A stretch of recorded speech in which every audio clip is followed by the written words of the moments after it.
বাংলা বরাক আসাম চ্যানেলের সর্বশেষ জাতীয় সংবাদে আপনাদেরকে জানাই স্বাগতম। সংবাদের শুরুতেই জানিয়ে দেব সংবাদ শিরোনাম। পিছু হটল লাল ফৌজ, রাতে সরল সাজুয়া গাড়িও, নিশ্চিহ্ন অবৈধ পরিকাঠামো। অপরদিকে স্রেফ 2 ঘন্টার ফোনালাপ, দুবালের কেরামতিতেই সীমান্ত থেকে সেনা সরালো চীন। অন্যদিকে বিশ্ববিদ্যালয়সহ শিক্ষা প্রতিষ্ঠানগুলিকে পরীক্ষা নেওয়ার অনুমতি দিল কেন্দ্র।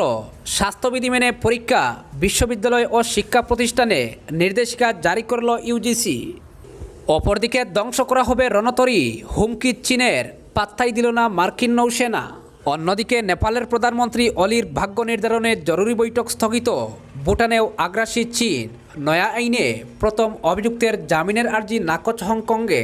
বিস্তারিত থাকবে প্রতিবেদনে। অপরদিকে আমেরিকার পর ব্রিটেনেও বড় ধাক্কা চীনের, 5G নেটওয়ার্কের বরাত হারানোর মুখে হুয়েই। ভারতে করোনা ভাইরাসে আক্রান্তের সংখ্যা বেড়ে হলো 7,20,346 জনে। সুস্থ হয়ে ঘরে ফিরলেন 4,40,150 জন এবং ইতিমধ্যে মৃত্যু হলো 20,174 জনের। এবং সর্বশেষ জানিয়ে দেব, বিশ্বজুড়ে করোনা ভাইরাসে আক্রান্তের সংখ্যা বেড়ে হলো 1,17,39,169 জনে। সুস্থ হয়ে ঘরে ফিরলেন 66,41,866 জন এবং ইতিমধ্যে বিশ্বজুড়ে মৃত্যু হলো 5,40,660 জনের। দর্শক, এতক্ষণ শুনছিলেন সংবাদ শিরোনাম, এখন শুনুন সংবাদের বিস্তারিত। অবশ্যই ভিডিওটিতে একটি লাইক করে চ্যানেলটি সাবস্ক্রাইব করে ভিডিওটি শেয়ার করুন।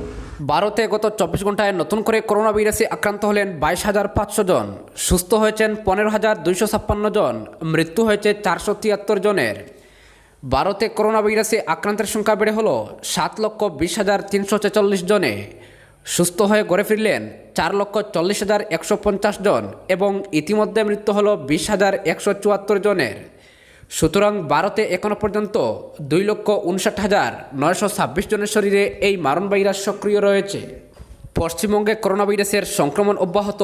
পশ্চিমবঙ্গে গত 24 ঘন্টায় নতুন করে আক্রান্ত হলেন 861 জন। পশ্চিমবঙ্গে করোনা ভাইরাসে আক্রান্তের সংখ্যা বেড়ে হলো 22,987 জনে। সুস্থ হয়ে ঘরে ফিরলেন 15,235 জন এবং পশ্চিমবঙ্গে ইতিমধ্যে মৃত্যু হলো 779 জনের। সুতরাং এখনও পর্যন্ত 6,973 জনের শরীরে এই মারণ ভাইরাস সক্রিয় রয়েছে। এদিকে আসামে করোনা ভাইরাসের দ্রুত সংক্রমণ অব্যাহত। আসামে গত 24 ঘন্টায় নতুন করে আক্রান্ত হলেন 786 জন। আসামে করোনা ভাইরাসে আক্রান্তের সংখ্যা বেড়ে হলো 12,522 জনে। সুস্থ হয়ে ঘরে ফিরলেন 7,882 জন এবং ইতিমধ্যে মৃত্যু হলো 14 জনের। সুতরাং আসামে এখনও পর্যন্ত 4,623 জনের শরীরে এই ভাইরাস সক্রিয় রয়েছে। অপরদিকে বিশ্ববিদ্যালয়সহ শিক্ষা প্রতিষ্ঠানগুলিকে পরীক্ষা নেওয়ার অনুমতি দিল কেন্দ্র। সমস্ত বিশ্ববিদ্যালয়ের ফাইনাল পরীক্ষা হবে সেপ্টেম্বরেই। উচ্চশিক্ষা সচিবকে অনুমতিপত্র পাঠালো স্বরাষ্ট্র মন্ত্রক। করোনা আবহে দেশজুড়ে কলেজ বিশ্ববিদ্যালয়ের পরীক্ষা বন্ধ। মার্চ মাস থেকে স্থগিত রয়েছে সব পরীক্ষা। এবার সময় মতো বাকি থাকা পরীক্ষাগুলি মিটিয়ে নেওয়ার অনুমতি দিল স্বরাষ্ট্র মন্ত্রক। করোনা বিধি মেনে তবেই পরীক্ষা নেওয়া যাবে, সব দিক খতিয়ে অনুমতি দিয়েছে স্বরাষ্ট্র মন্ত্রক। অনুমতি পেয়েই তৎপর হয়েছে ইউজিসি, শুরু হয়েছে তোড়জোড়। ইতিমধ্যেই পরীক্ষার গাইডলাইন তৈরি করে দিল ইউজিসি। জানানো হয়েছে করোনা বিধি কঠোরভাবে মেনে পরীক্ষা নিতে হবে। বিশ্ববিদ্যালয়গুলো নিজেদের সুবিধা মতো অনলাইন এবং অফলাইন দুভাবেই পরীক্ষা নিতে পারবে। যদিও করোনা আবহে একাধিক রাজ্য পরীক্ষা বাতিল করে দিয়েছে। উল্লেখ্য, কেন্দ্রের পাঠানো চিঠিতে বলা হয়েছে বিনা পরীক্ষায় পাশ করিয়ে দেওয়া চলবে না, অন্তত চূড়ান্ত বর্ষের ছাত্রছাত্রীদের পরীক্ষা নিতেই হবে। করোনা আবহে পরীক্ষা নিয়ে জল্পনা ছিলই। পশ্চিমবঙ্গের তরফে জানানো হয়েছিল এই পরিস্থিতিতে সমস্ত শিক্ষা প্রতিষ্ঠান বন্ধ থাকবে, কলেজ বা স্কুলের কোনো পরীক্ষাই হবে না। যদিও জেইই ও নিটের মতো বড় পরীক্ষাগুলিও পিছিয়ে নতুন তারিখ ঘোষণা করেছিল মানব সম্পদ উন্নয়ন মন্ত্রক। এবার নয়া নির্দেশিকায় সমস্ত জল্পনা উড়িয়ে চূড়ান্ত বর্ষের পরীক্ষা নেওয়ার আয়োজন করতে বলল কেন্দ্র। অপরদিকে পিছু হটল লাল ফৌজ, রাতে সরল সাজুয়া গাড়িও, নিশ্চিহ্ন অবৈধ পরিকাঠামো। তৃতীয় তথা শেষ সামরিক বৈঠকেই পূর্ব লাদাখে ভারত চীন দুদেশই তাদের পূর্বের অবস্থানে ফিরে যাওয়ার বিষয়ে ঐকমত্যে পৌঁছেছিল, কিন্তু লাল ফৌজ কবে সরবে তা নিয়ে একটা অনিশ্চয়তা ছিলই। এমতাবস্থায় রবিবার ভারতের নিরাপত্তা উপদেষ্টা অজিত দোভালের সঙ্গে চীনের বিদেশমন্ত্রীর বৈঠকের 24 ঘন্টার মধ্যে ছবিটা দ্রুত বদলাতে শুরু করেছে। সোমবার সকালেই লাল ফৌজ অন্তত 1 কিলোমিটার পিছিয়ে গিয়েছিল এদিন রাতে আক্ষরিক অর্থেই পিছু হটে চীন। গালওয়ানের সংঘাতের পর থেকেই আন্তর্জাতিক বিশ্বে ক্রমাগত কোণঠাসা হচ্ছিল চীন। আমেরিকা, জাপান, অস্ট্রেলিয়া এমনকি ন্যাটো জোট চীনকে সতর্ক করে। আমেরিকা তো রণতরীয় পাঠিয়ে দিয়েছে, ইউরোপ থেকে মার্কিন সেনা সরিয়ে নিয়ে আসছে এশিয়ায়। সেই সঙ্গে ভারতীয় সেনার যুদ্ধ তৎপরতা। ক্রমাগত এই যুগপৎ চাপের মুখে পড়ে শেষ পর্যন্ত সুর নরম করতে বাধ্য হয় বেজিং। পূর্ব লাদাখের গালওয়ান উপত্যকা থেকে সোমবার রাতে আক্ষরিক অর্থেই পিছু হটেছে চীন। সূত্রের খবর, এদিন সকালেই লাল ফৌজ ভারতীয় ভূখণ্ড ছেড়ে প্রতিশ্রুতি মতো 1 কিলোমিটার পিছিয়ে যায়। সোমবার রাতে গালওয়ান উপত্যকার পেট্রোলিং পয়েন্ট 14 থেকে চীন যাবতীয় অবৈধ পরিকাঠামো সরিয়ে নিয়েছে। এমনকি লাল ফৌজের সাজুয়া গাড়িও সেখান থেকে সরানো হয়েছে বলে খবর। শুধু 14 পয়েন্ট নয়, পেট্রোলিং পয়েন্ট 15 ও 17 খালি করতে শুরু করেছে চীনা সেনা। সংবাদ সংস্থার সূত্রের খবর, গালওয়ান উপত্যকার বিতর্কিত অংশ থেকে সরে যাওয়ার জন্য রবিবারই লাল ফৌজের কাছে বেজিংয়ের বার্তা আসে। অজিত দোভালের সঙ্গে চীনের বিদেশমন্ত্রীর বৈঠকের পরেই লাল ফৌজের কাছে নির্দেশ আসে। সেই মতো চীনের সেনা সরানোর প্রস্তুতি শুরু হয়ে যায়। সোমবার সকাল থেকে পুরোদমে পিছিয়ে যাওয়ার প্রস্তুতি শুরু করে চীন। গালওয়ানের পেট্রোলিং পয়েন্ট 14 জোর করে দখল করেছিল চীন। এমনকি সেখানে পরিকাঠামো বানানো কাজও শুরু হয়ে গিয়েছিল। সোমবার রাতের খবর, গালওয়ানের 14 নম্বর পেট্রোলিং পয়েন্ট সম্পূর্ণভাবে খালি করেছে চীন। গত কয়েকদিন ধরে যে অস্থায়ী পরিকাঠামো সেখানে গড়ে তোলা হয়েছিল তা লাল ফৌজ নিজেরা ভেঙে ফেলেছে। এমনকি নির্মাণ কাজের জন্য আনা বুলডোজারগুলিও সেখান থেকে সরানো হচ্ছে মোতায়েন করা যাবতীয় যুদ্ধযানও। 15 জুন রাতে এই 14 পেট্রোলিং পয়েন্টেই সংঘাতে জড়িয়ে পড়েছিল ভারত চীন। ভারতীয় ভূখণ্ডে চীনের অবৈধ নির্মাণে বাধা দিলে লাল ফৌজ অতর্কিতে হামলা চালায়, যার জেরে শহীদ হন 20 ভারতীয় জওয়ান। ভারতীয় সেনার পাল্টা প্রতিরোধে একাধিক চীনা সেনাও 15 জুনের ওই রাতে নিহত হন। 1975 সালের পর গালওয়ানেই প্রথম চীন ও ভারতের মধ্যে প্রাণহানি হওয়ার মতো এমন সংঘর্ষের ঘটনা ঘটে। 1962 সালে সীমান্ত বিরোধ নিয়ে দুদেশের মধ্যে সংক্ষিপ্ত যুদ্ধ হয়। তারপর থেকেই ভারত চীন সীমান্তে উত্তেজনার চরমে উঠে চীন ভিতরে ভিতরে যুদ্ধের প্রস্তুতি নিতে শুরু করলে ভারতও সেনা মোতায়েন বাড়িয়ে দেয়। চীনের হুঁশিয়ারির তোয়াক্কা না করে 3 বাহিনীর সব মিলিয়ে 80,000 সেনা মোতায়েন করা হয় পূর্ব লাদাখে। চীনের যে কোনো ধরনের উস্কানির জবাব দিতে ভারতীয় বায়ুসেনা পূর্ণ শক্তিতে যুদ্ধের প্রস্তুতি শুরু করে দেয়। সুখোই, মিগ-29, অ্যাপাচে অ্যাটাক হেলিকপ্টার চিনুক এয়ারবেসগুলি থেকে ওঠানামা শুরু করে দেয়। 24 ঘন্টা লাদাখের প্রকৃত নিয়ন্ত্রণ রেখায় আকাশপথে নজরদারি শুরু হয়। এই যুদ্ধ আবহের মধ্যেই সামরিক পর্যায়ে তৃতীয় বৈঠকে গালওয়ানের বিতর্কিত অংশ থেকে সেনা সরিয়ে নেওয়ার প্রতিশ্রুতি দেওয়া হয়েছিল। সেই মতো আগে সেনা সরানো হয়। তারপর ধীরে ধীরে পরিকাঠামো সরিয়ে শেষে সাজোয়া গাড়িও সরিয়েছে চীন। সংবাদ সংস্থা সূত্রের খবর, সোমবার সকালই পূর্ব লাদাখের গালওয়ান উপত্যকার যেখানে সংঘর্ষে 20 ভারতীয় সেনা নিহত হয়েছিলেন, সেখান থেকে চীন এবং ভারত নিজেদের সেনাদের প্রায় 1 কিলোমিটারের মতো সরিয়ে নেয়। এরপর সে জায়গাকে বানানো হয়েছে বাফার জোন, অর্থাৎ নিরাপদ অঞ্চল। ভারতের প্রধানমন্ত্রী নরেন্দ্র মোদীর লাদাখ সফরের 3 দিন পর গালওয়ান উপত্যকা থেকে সেনা সরালো চীন, পিছিয়ে ভারতও। মাঝখানে একটা বাফার জোন তৈরি করা হয়েছে। এই বাফার জোন আদতে কতটা কার্যকর হবে তা দেখার জন্য আমাদের আরও কিছুদিন অপেক্ষা করতে হবে। সূত্রের খবর, লাদাখের সীমান্ত সমস্যা শান্তিপূর্ণ উপায়ে মীমাংসা করার বিষয়ে সর্বশেষ সামরিক বৈঠকেই সহমত হয়েছিল দুদেশ। ভারত ও চীনের মধ্যে কমান্ডার পর্যায়ের বৈঠকের পর সেই প্রক্রিয়াই শুরু হয়। সূত্রের খবর, শুধু 14 পয়েন্ট নয়, প্রতিশ্রুতি মতো পূর্ব লাদাখের 3টি জায়গা থেকে সেনা সরাবে চীন।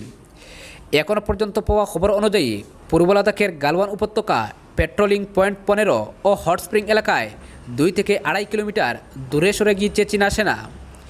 জানা গিয়েছে প্রকৃত নিয়ন্ত্রণ রেখায় তৈরি হওয়া সমস্যা নিয়ে আরও এক দফা বৈঠক হবে দুদেশের মধ্যে। গালওয়ান এলাকার 14-15 নম্বর পেট্রোলিং পয়েন্ট ও হট স্প্রিং এলাকায় আগামী সপ্তাহেই ওই বৈঠক অনুষ্ঠিত হওয়ার সম্ভাবনা রয়েছে। রবিবার কেন্দ্রীয় প্রতিরক্ষামন্ত্রী রাজনাথ সিং জানিয়েছিলেন, ভারত চায় কয়েক দশক পুরনো সীমান্ত সমস্যা যত দ্রুত সম্ভব মিটিয়ে ফেলতে। তার আগে দুপক্ষের মধ্যে শান্তির প্রয়োজন। সেনা বৈঠক ও ওই বিবৃতির পরই এই পদক্ষেপ নিল দুদেশ। ভারতীয় সেনা সূত্রের খবর, শুধু 14 পেট্রোলিং পয়েন্ট নয়, 15 পেট্রোলিং পয়েন্ট থেকেও 20টি তাঁবু সরিয়েছে চীন। 100 থেকে 200 ট্রুপ সেনাও 15 পেট্রোলিং পয়েন্ট থেকে পিছু হটেছে। পদাতিক যুদ্ধের গাড়ি ও আর্টিলারি বন্দুকও 15 পয়েন্টে নেই। চীন 15 পয়েন্টও পুরোপুরি খালি করবে। পেট্রোলিং পয়েন্ট 17 পুরোপুরি খালি না করলেও সেখান থেকে সেনা সমাবেশ কমিয়েছে চীন। সেখানে থাকা চীনের বুলডোজার ও তাঁবুও সরানো হয়েছে। রবিবার জাতীয় নিরাপত্তা উপদেষ্টা অজিত দোভালের সঙ্গে চীনের বিদেশমন্ত্রী ওয়াই-ইর ফোনে কথা হয়। তারপর ভারতীয় বিদেশ মন্ত্রক থেকে ঘোষণা করা হয় দুপক্ষই যত দ্রুত সম্ভব পূর্বের অবস্থানে ফিরে যেতে সম্মত হয়েছে। সূত্রের খবর, আগামী 2-3 দিনের মধ্যে চীন আরও পিছু হটবে, 2020 সালের এপ্রিলের অবস্থানে ফিরে যাবে। অপরদিকে ধ্বংস করা হবে রণতরী, হুমকি চীনের, পাত্তাই দিল না মার্কিন নৌসেনা। দক্ষিণ চীন সাগরের গোটাটাই চীনা সেনার দখলে রয়েছে। সেখানে কোনো মার্কিন নৌবাহিনীর যুদ্ধজাহাজের গতিবিধি চীনের ইচ্ছের উপরে নির্ভরশীল।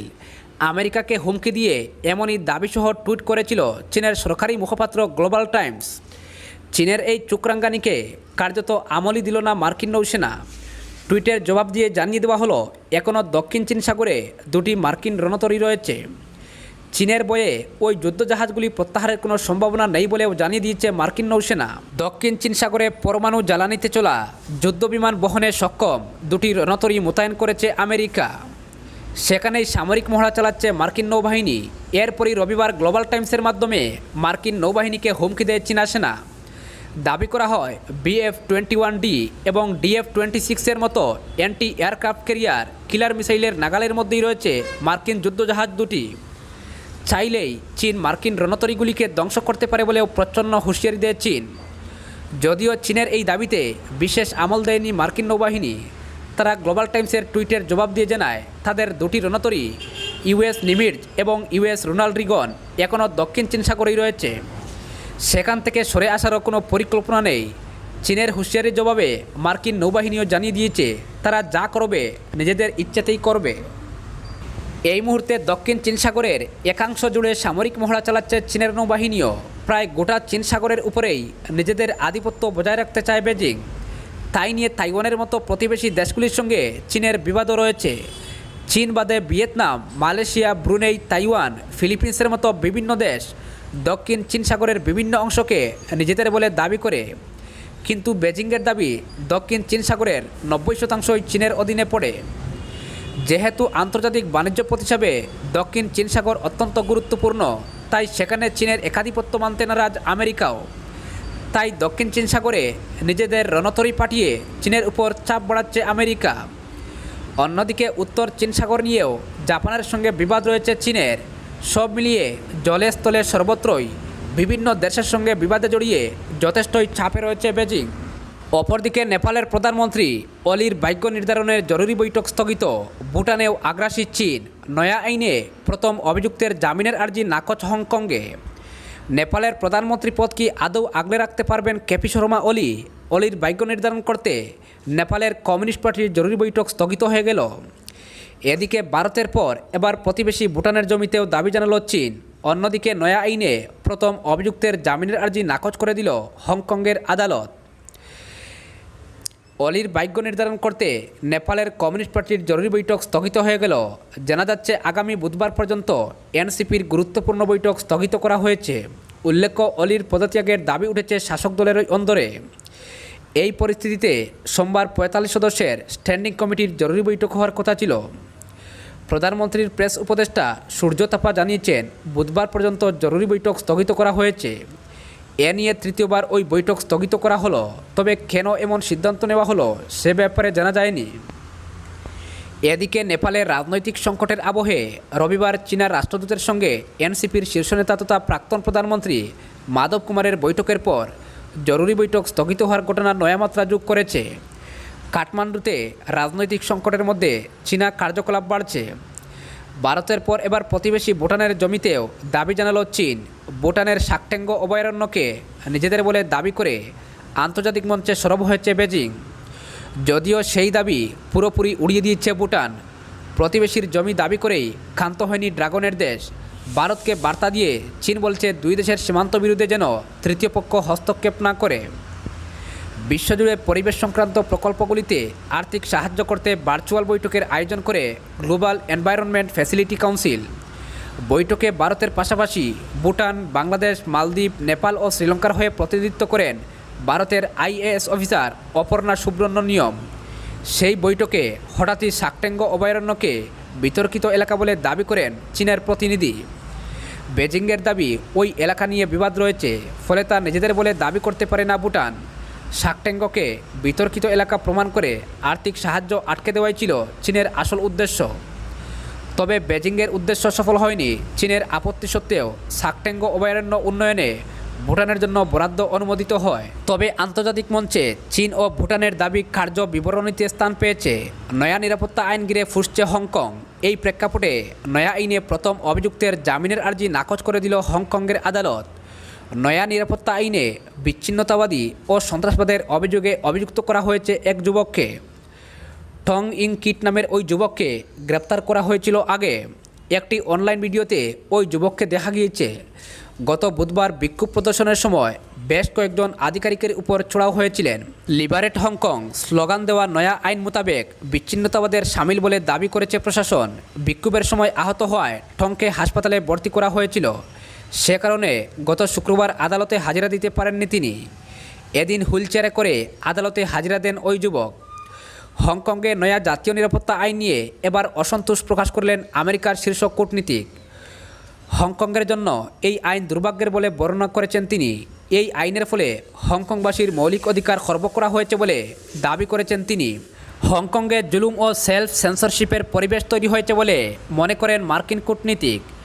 হংকং ও ম্যাকাওয়ে মার্কিন কনসাল জেনারেল স্মিথ বলেছেন, জাতীয় নিরাপত্তা আইন প্রয়োগ করে মৌলিক স্বাধীনতা খর্ব করা হচ্ছে। জুলুমবাজি ও সেলফ সেন্সরশিপের পরিবেশ তৈরি হয়েছে, যা হংকংবাসীর জন্য দুঃখজনক। উল্লেখ্য, সম্প্রতি হংকংয়ে বিতর্কিত জাতীয় নিরাপত্তা আইন লাগু করেছে চীন। অন্যদিকে আমেরিকার পর ব্রিটেনে বড় ধাক্কা চীনের। 5G নেটওয়ার্কের বরাত হারানোর মুখে হুয়েই। আমেরিকার পর ব্রিটেনেও ধাক্কা খেল চীন। ব্রিটেনে 5G নেটওয়ার্ক পরিষেবা আপগ্রেডেশনের দায়িত্বে ছিল চীনা সংস্থা হুয়েই। জাতীয় নিরাপত্তার কথা মাথায় রেখে সংশ্লিষ্ট সংস্থার কাছ থেকে সেই বরাত কেড়ে নেওয়ার কথা ভাবছেন ব্রিটেনের প্রধানমন্ত্রী বরিস জনসন। এমনকি চলতি বছরের মধ্যেই ব্রিটেনে হুইয়ের প্রযুক্তি ধাপে ধাপে বন্ধ করে দেওয়ার সিদ্ধান্ত নিচ্ছে বরিস।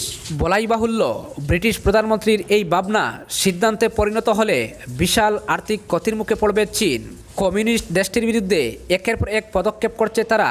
ইতিমধ্যে জাতীয় নিরাপত্তার ক্ষতি হতে পারে এই কারণ দেখিয়ে দুটি চীনা সংস্থাকে বিনিয়োগকারী বা সাপ্লায়ারের তালিকা থেকে বাদ দিয়েছে আমেরিকা। তাদের মধ্যে অন্যতম হুয়েই। এরপর ব্রিটেন তাদের বিরুদ্ধে একই অভিযোগ তুলে বরাত কেড়ে নিলে আরও বিপাকে পড়বে তারা। ব্রিটিশ সংবাদ মাধ্যমের খবর অনুযায়ী চীনা কোম্পানি থেকে কী ঝুঁকি আসতে পারে, জাতীয় নিরাপত্তা ও দেশের জনগণের কতটা বিপদ হতে পারে, সেসব নতুন করে ক্ষতি দেখেছে ব্রিটেনের সংশ্লিষ্ট কর্তৃপক্ষ। ব্রিটেনের গুপ্তচর সংস্থাও ইতিমধ্যে সম্প্রতি চীনা প্রযুক্তির বিপদ সম্পর্কে সতর্ক করেছে। ব্রিটেনের ন্যাশনাল সাইবার সিকিউরিটি সেন্টারের দেওয়া রিপোর্টে বলা হয়েছে, মার্কিন নিষেধাজ্ঞা মারাত্মক প্রভাব ফেলেছে। তার ফলে চীনা সংস্থাটি বর্ষাযোগ্যহীন প্রযুক্তি ব্যবহার করতে পারে। তারপরই বরিস জনসন 5G নীতিতে বড় বদলের উদ্যোগ নিয়েছেন। সংবাদ মাধ্যমের আরও দাবি, এরপরেই ব্রিটিশ প্রধানমন্ত্রী হুয়েইয়ের কাজ দেশে বন্ধ করে দেওয়ার কথা ভাবছেন। এর আগে ভারতেও আর্থিকভাবে ধাক্কা খেয়েছে চীন। বন্ধ হয়েছে 59টি অ্যাপ। বিএসএনএল হুইয়ের থেকে 4G নেটওয়ার্ক আপগ্রেডেশনের দায়িত্ব কেড়ে নেওয়া হয়েছে।